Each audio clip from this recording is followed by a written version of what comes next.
Gender equality o ang pagkakapantay-pantay ng kasarian.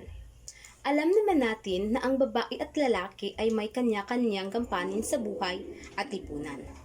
Ang lalaki ang siyang naghahanap buhay para buhayin ang kanyang pamilya.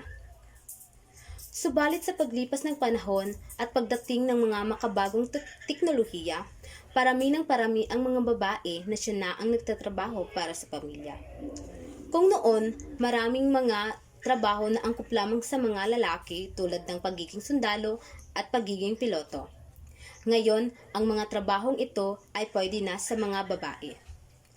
Ayon sa Anti-Discrimination Act of 2011, isinasaad sa batas na ito na magtatamo ng kaparusahan ang sinumang magsasagawa ng diskriminasyon sa larangan ng hanapbuhay, edukasyon, facilities and services, akomodasyon, transportasyon, media, at investigatory activities.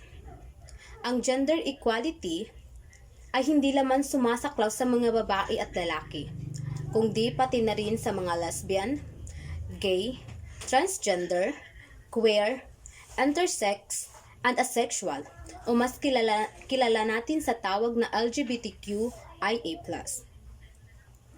Ayon sa Sexual Orientations and Gender Identity Expressions Equity o mas kilala sa tawag na SUGI Bill, ang batas na ito ay inilaan upang maiwasan ang iba't ibang pang-ekonomiya at pang-publikong aksyon na may kinalaman sa diskriminasyon laban sa mga tao batay sa kanilang orientasyong sexual, pagkakakilanlang kasarian o ekspresyon. Sa mundong ating ginagalawan, lahat tayo ay pantay-pantay. Lahat ng ating gagawin ay may kaakibat na batas o kaparusahan. Walang mababa o walang mataas sa mundong ating ginagalawan. Sa mata ng batas o sa mata ng Diyos, lahat tayo ay pantay-pantay.